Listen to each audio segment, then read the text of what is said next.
PJ. Before I tell you today's book, have you brushed your hair, brushed your teeth, put your PJs on, like me? Are you snuggled up into your bed? Right. Today's book is Betty and the Yeti by Ella Foot. The blurb says, would you make friends with a scary hairy Yeti? A brilliantly funny story from the creator of the acclaimed Darkness Slipped In.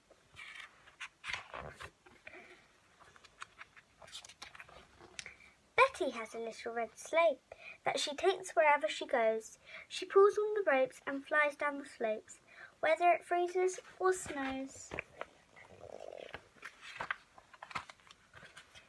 Betty finds things in the snow. When she goes out to play, she puts them gently on her sled and then goes on her way. One day she found a pair of gloves. She put them on her sled and a jingly-jangly fluffy hat which she wore upon her head.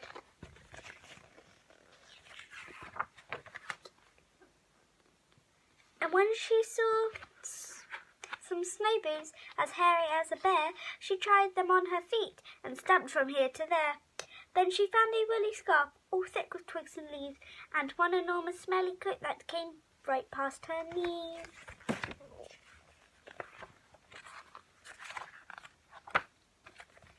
Do these clothes belong to you? Betty asked a polar bear. No, he said, and shook his head. I don't need clothes to wear. I've got thick fur to keep me warm. I do not mean to gloat, but I have no need for hats or scarves, and I never wear a coat.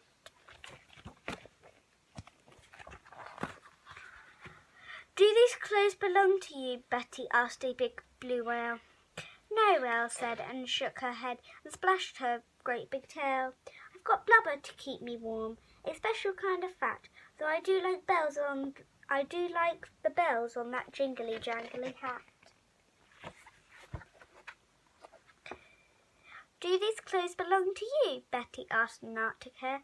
No, he said, and shook his head and asked ask that rock over there. What a strange thing, thought Betty, peering at the rock. But I've asked a hare and a polar bear, so I can't see why not.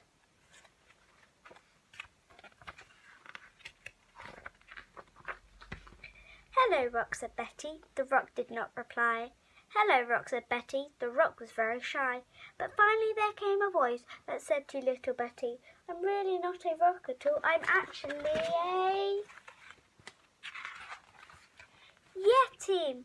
A Yeti, scared Betty, and she tried to run away. But please don't go, said the Yeti cried. I'd love if you'd stay. Yetis in the wild, you see, are rather shy and small. We have to wear a lot of clothes to keep us warm at all. My clothes are big and hairy. They give folk such a shock that I threw them all away and hid behind this rock. It's very hard to make friends in the land of snow when you've scared them all away before you've even said hello.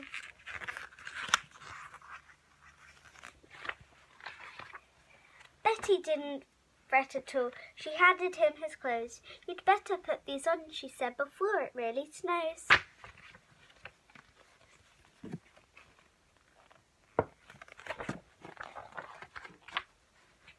She took his muddy glove in her little mittened hand and talked with him and walked with him across the frozen land.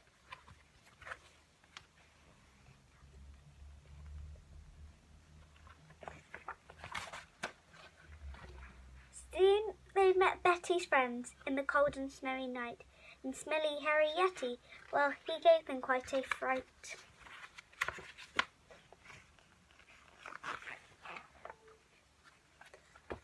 But when they saw that Betty had hold of Yeti's paw, they knew that they didn't need to be frightened any more, and the hare spoke up quite bravely in a loud and cheerful voice.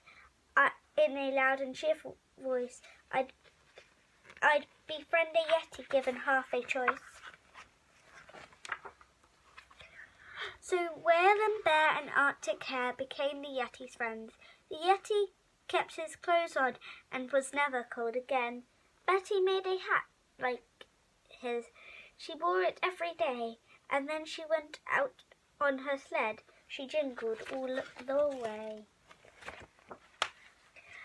You won't often see a Yeti in the land of ice and snow, because unless they've met you once or twice, they're still quite shy, you know. Betty. Kiss. I hope you enjoyed that book today. Let me know in the comments. What's today's question? What's your favourite poet? Hit the subscribe button. Give me a thumbs up. Hit the bell. Don't forget, I don't know what it means, but it's good. So hit the bell. Good night. Sleep tight. Do not let the bed bugs bite. Bye.